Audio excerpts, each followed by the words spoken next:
Une petite fille noire était l'avocate de sa propre mère. Et quelque chose d'incroyable est arrivé.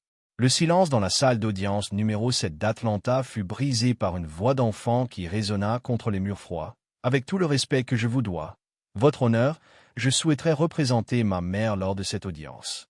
Tous les regards se tournèrent vers une petite fille noire de seulement 8 ans, vêtue d'une robe violette délavée, clairement empruntée, tenant une chemise en carton dans ses mains tremblantes. Le juge Williams faillit faire tomber son marteau, stupéfait. « Enfant, comprends-tu où tu te trouves ?» demanda-t-il en ajustant ses lunettes. La petite Amara Johnson prit une profonde inspiration et répondit « Oui, monsieur. Nous sommes à une audience de garde, où mon père, Marcus Johnson, tente de m'enlever à ma mère, Keisha Johnson. » La tension était palpable.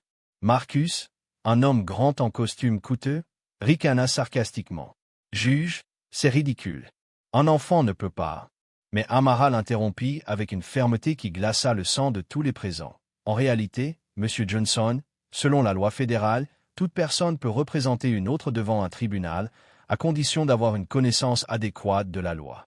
Et c'est mon cas. » Ce que personne ne savait à ce moment-là, c'est qu'Amara portait un secret qui allait tout changer. 3 mois plus tôt, elle avait découvert quelque chose de dévastateur à propos de son père, quelque chose qu'il pensait enterrer à jamais. Mais comment une fillette de 8 ans pouvait-elle en savoir autant sur le droit? Et comment avait-elle acquis ces connaissances sans que personne ne s'en rende compte? Keisha, sa mère, travaillait 16 heures par jour à faire le ménage dans des maisons et des bureaux pour subvenir à leurs besoins. Elle vivait dans un petit appartement du quartier East à Atlanta, où la climatisation fonctionnait à moitié et où le réfrigérateur faisait plus de bruit qu'un train. Marcus avait abandonné la famille quand Amara avait 3 ans, disparaissant comme de la fumée dans le vent. 5 ans plus tard, il réapparaissait comme un fantôme du passé, vêtu de succès et réclamant la garde de sa fille. « Je peux offrir une vie meilleure à Amara, » disait-il aux assistants sociaux. « École privée, maison dans un quartier sûr, tout ce qu'un enfant mérite. » Ces mots semblaient sincères, mais Amara percevait quelque chose de sinistre derrière ses yeux calculateurs. Le premier indice était arrivé de façon inattendue.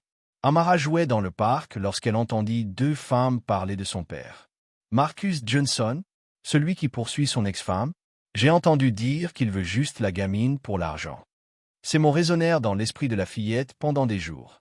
Quel argent? Elles avaient à peine de quoi manger. C'est alors qu'Amara décida d'enquêter.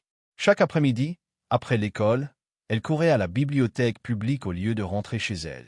Là, parmi les livres poussiéreux et les vieux ordinateurs, elle commença à découvrir des vérités qui allaient la faire grandir bien trop vite.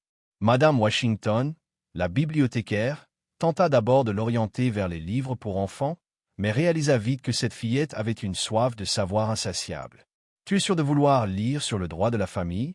demandait Madame Washington, inquiète. Amara hochait simplement la tête, ses yeux brillants d'une détermination qu'aucun enfant ne devrait avoir. « Je dois protéger ma mère » était tout ce qu'elle disait. Pendant des semaines, Amara dévora chaque ligne sur les droits parentaux, les lois de garde et les procédures judiciaires. Elle prenait des notes dans des cahiers bon marché, constituant un arsenal de connaissances qui allait devenir sa seule arme. Mais elle cachait encore quelque chose, une découverte sur la véritable raison du retour de son père. Le moment de la découverte fut comme un éclair. En consultant des archives publiques en ligne, Amara trouva des documents mentionnant un héritage important laissé par son arrière-grand-mère maternelle. L'argent était placé dans un fonds fiduciaire auquel elle seule pourrait accéder à ses 18 ans. Mais il y avait une clause. Si quelque chose arrivait à Keisha, le tuteur légal aurait un contrôle total sur les fonds. Désormais, debout dans cette salle d'audience, Amara savait exactement pourquoi son père était revenu. Ce n'était pas l'amour paternel qui le motivait, c'était la cupidité pure. Il voulait faire d'elle un outil pour accéder à des millions de dollars dont elle ignorait l'existence 3 semaines plus tôt. Si cette histoire de courage et de détermination vous touche, n'oubliez pas de vous abonner à la chaîne pour découvrir d'autres récits inspirants comme celui-ci. Amara s'apprêtait à affronter le plus grand défi de sa vie, armée seulement de connaissances et d'un cœur rempli d'amour pour sa mère. Marcus Johnson se leva lentement, ajustant sa cravate en soie avec un sourire qui n'atteignait pas ses yeux. « Votre Honneur, je n'arrive pas à croire que nous perdions du temps avec cette mascarade enfantine. Ma fille a clairement été manipulée par sa mère pour provoquer ce spectacle embarrassant. » Amara sentit le sang lui monter aux joues. C'était exactement comme il agissait toujours. Disqualifier, rabaisser, faire en sorte que les autres se sentent insignifiants. Mais cette fois, elle était prête. Monsieur le juge, j'aimerais présenter ma première preuve. Sa voix trembla légèrement, mais elle ouvrit le dossier en carton et sortit un enregistrement sur un vieux téléphone portable. Cet enregistrement a été fait il y a 2 semaines, lorsque mon père pensait être seul dans le parking de notre immeuble. Amara appuya sur lecture, et la voix inconfondable de Marcus résonna dans la salle d'audience. Oui, Tony, bien sûr que je m'en fiche de la gamine. Ce n'est qu'une question de temps avant que j'aie accès au fonds fiduciaire. 4,5 millions, mec. Ça vaut le coup de faire semblant d'être le père dévoué pendant quelques mois. Le silence qui suivit fut assourdissant. Keisha se couvrit la bouche de ses mains, les larmes coulant sur ses joues. Elle n'avait aucune idée qu'il existait un héritage, encore moins que Marcus en avait connaissance. Le juge Williams fronça les sourcils profondément. « Monsieur Johnson, souhaitez-vous faire un commentaire à propos de cet enregistrement ?» Marcus devint livide, mais retrouva rapidement son calme. « Cet enregistrement est clairement faux, fabriqué. Une enfant de 8 ans n'a pas les compétences techniques pour ça. De plus, où est la chaîne de garde? Ceci est irrecevable au tribunal. » Il parlait avec l'arrogance de quelqu'un habitué à acheter sa sortie de n'importe quelle situation. Mais Amara avait appris bien plus que des lois ces derniers mois. Elle avait étudié chacun des gestes de son père, chaque schéma, chaque faiblesse. En réalité, Monsieur Johnson, selon la règle fédérale de preuve 901, un enregistrement peut être authentifié par le témoignage de la personne qui l'a réalisé et par des preuves circonstancielles prouvant son authenticité. Elle poursuivit, sa voix gagnant en force. « J'étais présente quand cette conversation a eu lieu. J'étais caché derrière la voiture rouge dans le parking, celle où vous vous garez toujours lors de vos visites bi-hebdomadaires. Vous portiez la chemise bleue que vous mettez chaque mardi, et vous avez appelé votre ami Tony, le même nom qui apparaît comme contact fréquent sur votre téléphone. » Marcus sentit le sol se dérober sous ses pieds. Comment connaissait-elle autant de détails? Cela ne prouve rien. Une enfant avec trop d'imagination peut inventer n'importe quelle histoire. Mais sa voix ne sonnait déjà plus aussi assurée. Amara n'en avait pas fini. « Monsieur le juge, j'aimerais également présenter ces documents. » Elle sortit une pile de papiers soigneusement organisés. Ce sont des relevés bancaires montrant 3 dépôts suspects sur le compte de mon père au cours des 2 dernières semaines, tous du même montant exact, $2,000 chacun. L'avocat de Marcus, un homme nerveux nommé David Parks, intervint enfin. Objection. Comment une mineure a-t-elle eu accès à des informations bancaires privées? Amara sourit pour la première fois depuis son entrée au tribunal. Information publique, Monsieur Parks. Quand quelqu'un est poursuivi pour évasion fiscale, comme mon père en 2019, certains documents deviennent publics.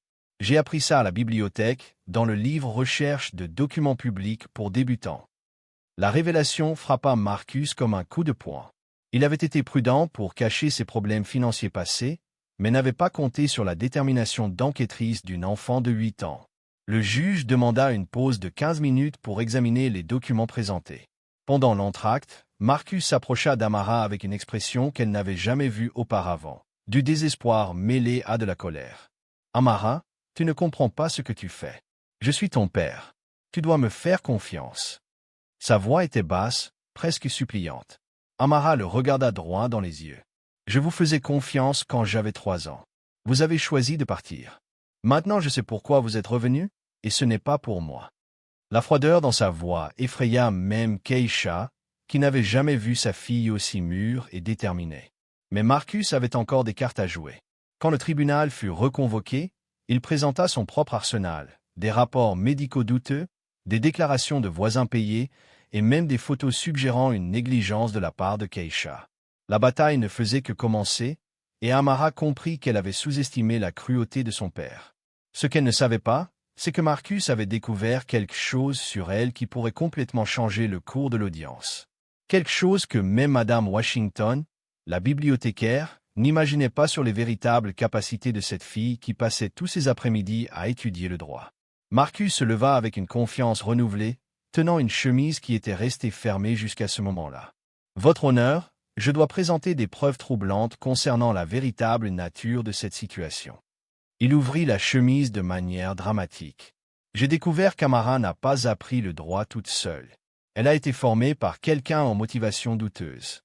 Amara sentit son cœur s'accélérer. Comment avait-il découvert pour Madame Washington?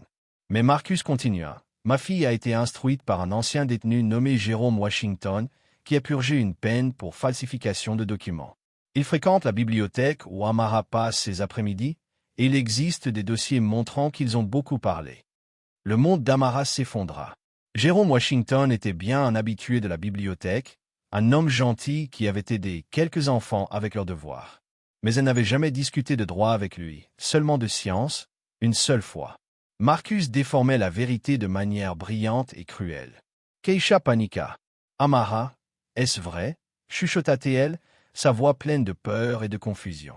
La fillette réalisa qu'elle perdait la confiance de sa propre mère. C'était exactement ce que Marcus voulait, semer le doute sur sa crédibilité. Mais Amara s'était préparée pour des moments comme celui-ci. Durant ses mois d'études, elle n'avait pas seulement appris le droit, elle avait appris la stratégie, comment les manipulateurs agissent. « Monsieur le juge, je peux prouver que cette allégation est fausse. » Elle ouvrit de nouveau sa chemise et en sortit quelque chose d'inattendu. Un journal détaillé avec la date et l'heure de chacune de ses visites à la bibliothèque. Je tiens un registre complet de toutes mes activités de recherche. À aucun moment je n'ai parlé de questions juridiques avec M. Jérôme Washington. Notre seule interaction a eu lieu le 20 septembre, quand il m'a aidé pour une expérience de chimie pendant exactement 10 minutes. Marcus tenta d'interrompre, mais Amara poursuivit. De plus, tous les livres que j'ai étudiés sont enregistrés dans le système de la bibliothèque. Madame Washington peut confirmer que j'ai emprunté 27 livres sur le droit de la famille, tous dûment catalogués à mon nom. Le juge Williams était impressionné par l'organisation de la fillette, mais Marcus avait semé une graine de doute. Malgré tout, votre honneur, il est extrêmement suspect qu'un enfant de 8 ans ait acquis seul de telles connaissances juridiques. Il est clair qu'un adulte l'a manipulé. C'est alors qu'un événement inattendu se produisit. Madame Washington, la bibliothécaire, entra silencieusement dans la salle d'audience. Amara lui avait demandé de venir comme témoin, mais elle n'en avait parlé à personne. Avec votre permission, votre honneur, j'aimerais témoigner. L'entrée de Madame Washington changea complètement l'atmosphère du tribunal. Elle était une femme respectée dans la communauté, avec 35 ans d'expérience en tant que bibliothécaire et éducatrice. Amara Johnson est l'enfant la plus dévouée que j'ai rencontrée en 3 décennies de carrière. Elle n'a reçu l'aide d'aucun adulte suspect.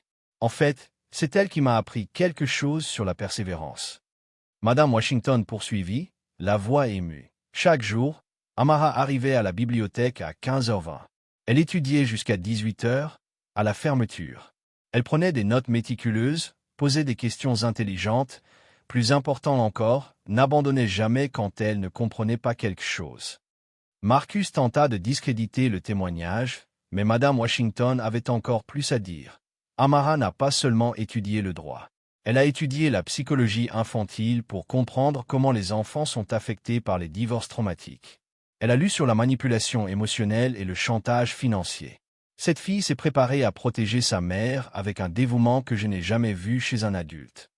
Le moment le plus émouvant survint lorsque Madame Washington révéla quelque chose qu'Amara elle-même n'attendait pas. Amara m'a aussi demandé de faire des recherches sur Marcus Johnson. Nous avons découvert qu'il avait abandonné 2 autres familles dans différents états, laissant à chaque fois des dettes et des cœurs brisés derrière lui. Amara fut stupéfaite. Elle avait demandé à Madame Washington de se renseigner sur son père, mais elle ne savait pas que la bibliothécaire avait trouvé des informations sur d'autres familles. Marcus devint livide, réalisant que son passé était mis à nu. Mais la révélation la plus choquante était encore à venir. Madame Washington regarda Marcus droit dans les yeux. Amara a aussi découvert que vous n'êtes pas seulement avide, Monsieur Johnson. Vous êtes dangereux. Elle a trouvé des documents concernant une ordonnance restrictive émise contre vous au Texas pour menace contre une ex-épouse. Le silence dans la salle d'audience était total. Amara avait gardé cette information comme son arme finale, attendant le bon moment pour l'utiliser. Marcus Johnson n'était pas simplement un père absent à la recherche d'argent facile. Il avait un passé de comportement violent et menaçant. Keisha regarda sa fille avec un mélange de fierté et de terreur. Comment une enfant de 8 ans avait-elle réussi à découvrir des vérités qu'elle-même, en tant qu'adulte, n'avait jamais soupçonnées? Amara était en train de devenir le salut de sa famille. Mais à quel prix pour son innocence d'enfant? Marcus Johnson était acculé, mais les hommes désespérés sont les plus dangereux. Il se leva brusquement, renversant la chaise derrière lui. C'est une conspiration. Une bibliothèque entière a conspiré contre moi.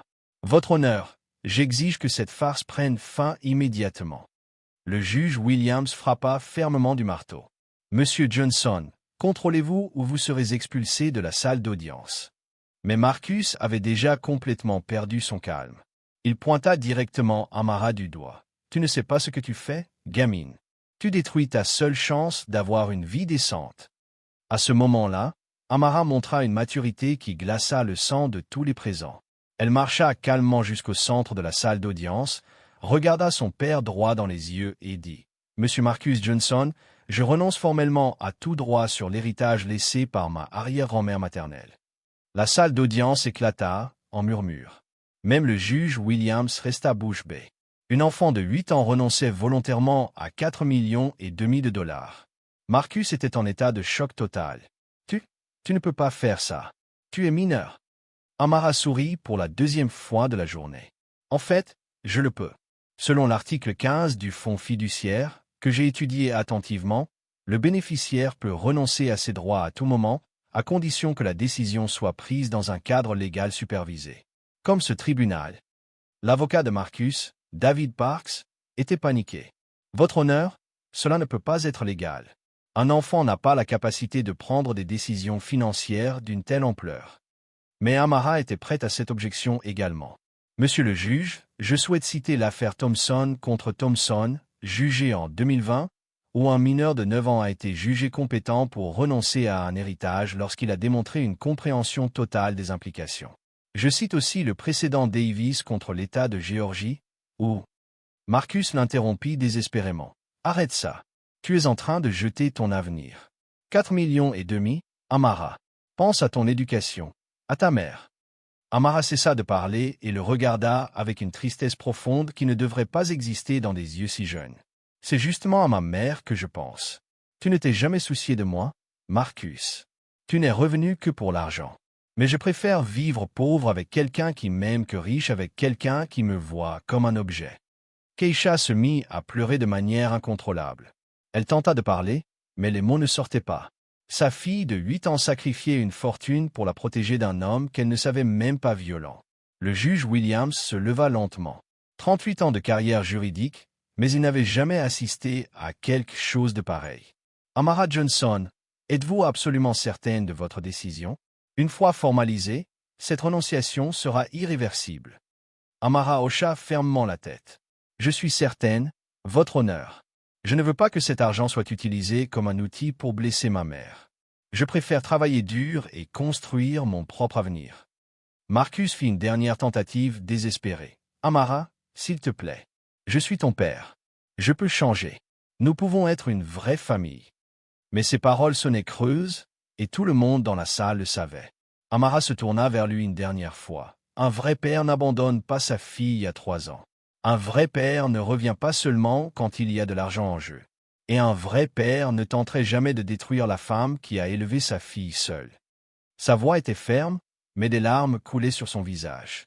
Le juge Williams rendit sa décision finale, en se basant sur toutes les preuves présentées, et en considérant l'intérêt supérieur de l'enfant, j'accorde la garde complète à Keisha Johnson. De plus, Marcus Johnson est interdit d'avoir tout contact avec la mineure Amara Johnson pour les 10 prochaines années. Marcus quitta le tribunal en furie, criant des menaces qui ne firent que confirmer que la décision était la bonne. David Parks le suivit, murmurant des excuses à tous. Amara courut dans les bras de sa mère, et pour la première fois depuis des mois, elle se permit d'être simplement une enfant de 8 ans. Keisha la serra fort dans ses bras, lui murmurant à l'oreille « Tu n'avais pas à faire ça, mon amour. Tu n'avais pas à renoncer à ton avenir pour moi. » Amara regarda sa mère dans les yeux et sourit. « Maman, mon avenir est à tes côtés. L'argent, on l'obtient en travaillant. Une vraie famille, c'est rare. » Madame Washington s'approcha d'elle, pleurant aussi, et les trois s'étreignirent dans un moment d'émotion pure. La justice avait été rendue, mais le véritable triomphe était de voir que l'amour et le courage peuvent vaincre même la cupidité la plus cruelle. 6 mois après le procès, Amara Johnson était devenue une légende locale à Atlanta. Des journaux de tout le pays avaient publié son histoire, mais elle restait une simple fillette de 8 ans qui préférait jouer à l'école plutôt que de donner des interviews. La vie dans le petit appartement avait peu changé, sauf pour une chose. Keisha travaillait désormais seulement 8 heures par jour. Le changement ne venait ni de la charité, ni de la pitié. Il venait de l'opportunité. 3 cabinets d'avocats avaient offert un emploi à Keisha après avoir vu comment elle avait élevé une fille aussi extraordinaire. Nous voulons une mère qui enseigne à nos employés la dévotion et les valeurs, a déclaré Patricia Coleman, associée chez Washington et Associates. Amara était retournée à sa routine à la bibliothèque, mais maintenant Madame Washington avait créé un petit programme appelé « Petit défenseur », où les enfants de la communauté apprenaient leurs droits fondamentaux. Amara aidait comme assistante bénévole, enseignant aux autres enfants qu'ils pouvaient se défendre quand c'était nécessaire. Ce qui a surpris tout le monde, c'est de découvrir qu'Amara ne regrettait pas l'héritage. L'argent n'achète pas les câlins de maman au moment du coucher, a-t-elle dit à un journaliste qui insistait pour savoir si elle regrettait sa décision. Et ça n'achète pas la fierté que je ressens quand ma mère m'appelle son héroïne. Un an après le procès, quelque chose d'inattendu s'est produit. Le cabinet d'avocats où travaillait Keisha a créé un fonds éducatif pour Amara, contribuant avec une partie des bénéfices annuels pour garantir qu'elle ait accès à la meilleure éducation possible. C'est notre investissement dans l'avenir de la justice, a expliqué Patricia Coleman. Amara a prospéré sur le plan académique. À 9 ans, elle lisait au niveau d'une élève de lycée et avait développé des intérêts non seulement pour le droit, mais aussi pour la psychologie de l'enfant. « Je veux aider d'autres enfants comme moi », disait-elle quand on lui demandait ses projets pour l'avenir. L'absence de Marcus avait apporté une paix qu'Amara n'avait jamais connue. Keisha avait cessé d'avoir des cauchemars à l'idée de perdre sa fille, et toutes deux avaient commencé à rêver à l'avenir pour la première fois depuis des années. Elle prévoyait de simples voyages, parlait de l'université d'Amara, et surtout, riait ensemble chaque jour. 2 ans plus tard, Amara reçut une lettre qui allait changer sa perspective sur tout. C'était d'une avocate au Texas, l'informant que Marcus était décédé dans un accident de voiture. Mais la lettre apportait une surprise, il avait laissé une confession enregistrée avant de mourir. Dans l'enregistrement, Marcus avouait tout. Il confirmait qu'il était revenu uniquement pour l'argent, qu'il n'avait jamais ressenti d'amour paternel véritable et qu'Amara avait pris la bonne décision en renonçant à l'héritage. « Ma fille est plus sage à 8 ans que je ne l'ai jamais été de toute ma vie », disait la voix enregistrée. Elle m'a appris qu'il y a des choses plus précieuses que l'argent. Amara écouta l'enregistrement une seule fois et demanda à le garder. Elle ne ressentait ni colère ni tristesse, juste une étrange sensation de clôture. Il a enfin dit la vérité, confia-t-elle à Keisha. Cela signifie qu'il a trouvé la paix avant de partir. L'histoire d'Amara inspira des changements législatifs. L'État de Géorgie adopta la loi Amara Johnson, qui garantissait que les enfants en litige de garde aient droit à une représentation légale indépendante et soient entendus plus efficacement devant les tribunaux. À 12 ans, Amara suivait des cours universitaires via un programme spécial pour surdoués. Mais elle n'avait jamais perdu sa simplicité. Elle continuait à aider à la bibliothèque, à jouer avec les plus jeunes, et surtout, restait la meilleure amie de sa mère. Keisha regardait souvent sa fille avec admiration et gratitude. « Tu as sauvé notre famille », disait-elle. Amara répondait toujours « Non, maman. Tu m'as appris que la famille vaut plus que n'importe quel trésor. J'ai juste appliqué la leçon. » La véritable richesse d'Amara ne résidait pas dans les comptes bancaires, mais dans la force de son caractère, l'amour inconditionnel de sa mère, et l'impact positif qu'elle avait sur la vie des autres. Elle avait découvert que la plus grande victoire n'est pas de vaincre l'ennemi, mais de choisir l'amour plutôt que la peur, le courage plutôt que la conformité. Aujourd'hui, Amara Johnson est rappelée non pas comme la fille qui a renoncé à 4,5 millions de dollars, mais comme l'enfant qui a prouvé que l'intégrité et l'amour familial sont les seuls trésors qui comptent vraiment. Si cette histoire a touché votre cœur et vous a inspiré à valoriser davantage les personnes que vous aimez, n'oubliez pas de vous abonner à la chaîne pour plus d'histoires montrant le pouvoir transformateur du courage et du véritable amour.